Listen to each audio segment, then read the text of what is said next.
Hello and welcome to today's session on the history of prose. I am Dr. Zohra Iqbal from the Bhopal School of Social Sciences. We will be dealing with the history pertaining to all the centuries beginning from 15th to the 20th century. We will cover 15th, 16th, 17th, 18th, 19th and we will stop at the 20th century. In this bargain we will be actually covering almost 6 centuries. So, beginning from the first one, prose during the 15th century. As we are all aware that during this century, prose was in the English language was in the nascent stage, and there were many features of the Latin and French which we imbibed. So, there are some important features of this era, and they are this age, this century was quite barren as compared to the others which followed this century. And it was a non-productive age as far as literature was concerned. But to our fortune that prose recorded considerable progress here, and we move forward with a richness which was unknown to the preceding ages. There was directness, vigor, simplicity, also accompanied by beauties of rhythm and cadence. Then there were development of various prose styles, including the ornate and the plain.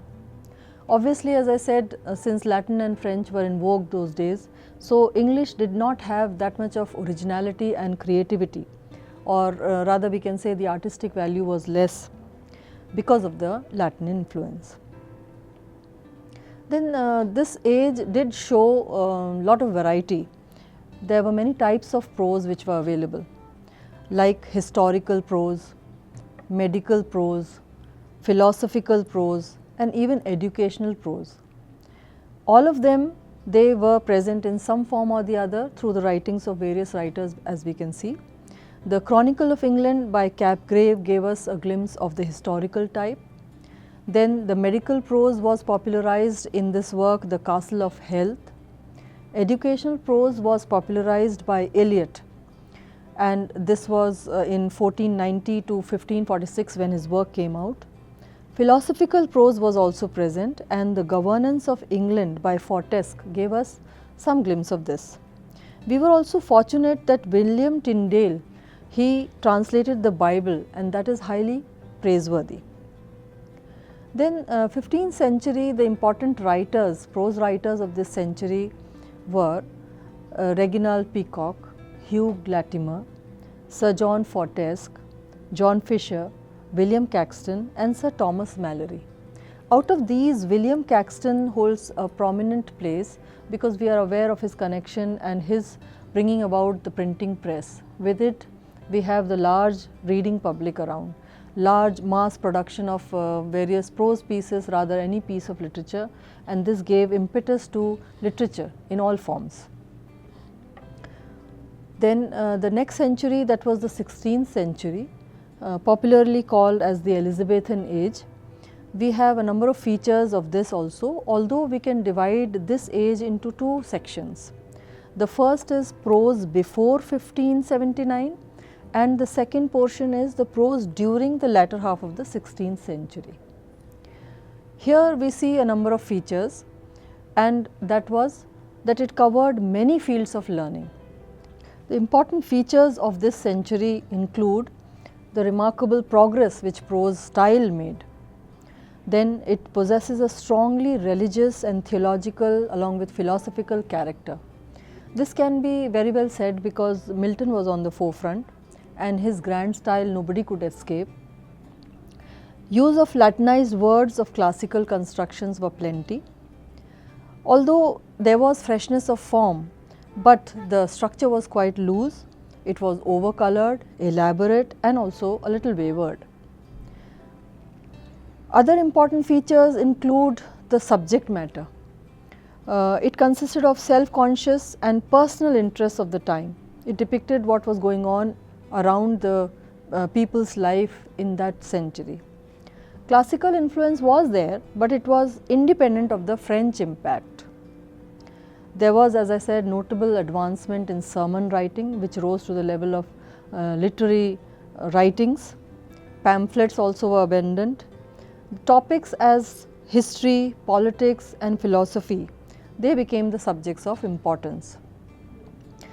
In this period we have a variety like biographies, autobiographies, historical prose and even personal essays were quite a lot. Restoration writers, two important ones we can speak about are John Dryden and John Bunyan. Along with them Sir William Temple was also there. John Dryden is also known as the father of English prose. Therefore, this age did make a remarkable progress and it is registered. Prose in the age of Milton, obviously John Milton was the foremost. We have Robert Burton, Sir Thomas Browne, Jeremy Taylor, even Thomas Fuller, who were writing considerable prose.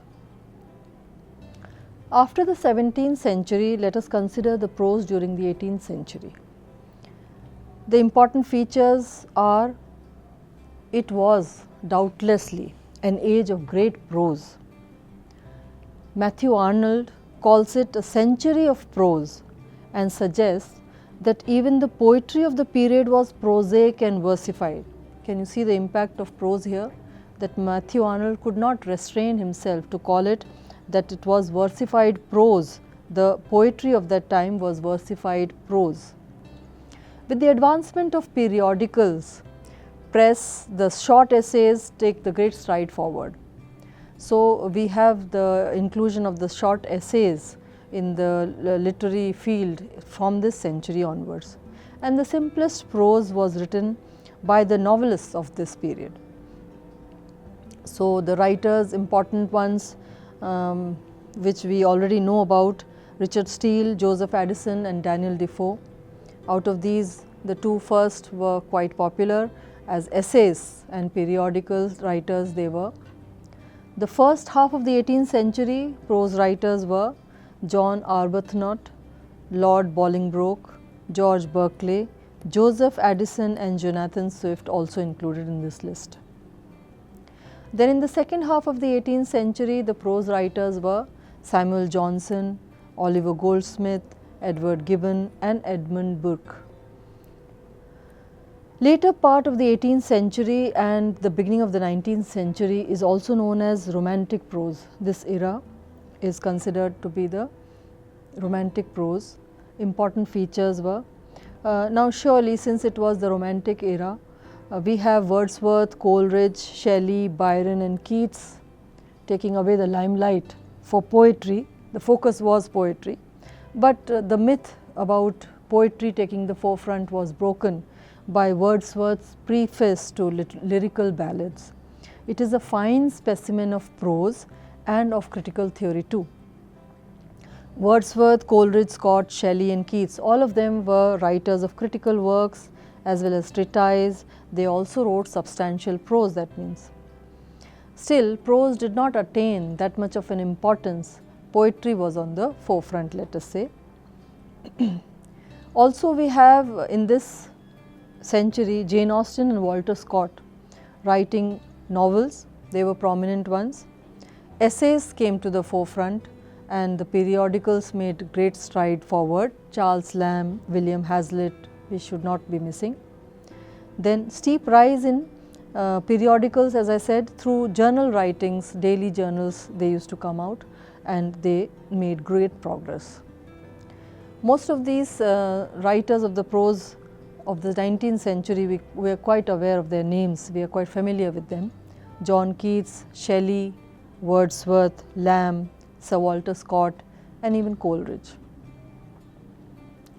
Then the prose during 19th century, it is also called as Victorian prose, and there are important features here. The general literary levels were quite high. This was an age of spacious intellectual horizon, noble endeavours and bright aspirations. Quite an intellectual age this was. The middle style became the established medium. We know that in the previous century, Joseph Addison had just written a number of periodicals and his middle style was quite famous. So, this also stands here in the Victorian era, and we have Addisonian style enlarged by Ruskin, Pater and even Stevenson. They were the ones who took it forward. Carlyle made lectures a prominent literary species. Lectures as prominent literary species, meaning they were also registered as a literary genre, and Ruskin gave it a distinct style and manner. Victorian prose writers have some very famous names. Matthew Arnold is one of them, John Ruskin, Thomas Carlyle, Macaulay, Walter Pater and R.L. Stevenson. Moving on to the next century, the 20th century, and this is the last in this category. We have important features. It was a marked change from what we saw in the earlier years. The two world wars had greatly impacted the world. The effect could be seen in literature also. This was the time when imperialism was visible on most of the works. Social unrest was rampant. We have the stream of consciousness coming to the forefront, and people had, rather writers had escapist tendencies, and they just brought it into the writings, the prose writings. Individualism also was coming to the front. Having done with all these important features till the 20th century, so we have considered the important features of each of the centuries from 15th to the 20th century, along with the important prose writers, and we have highlighted what was important during that age. Although it was a brief history, it was in a quick nutshell manner, but we have covered all the ages. So thank you so much for listening to this. Thank you and have a good day.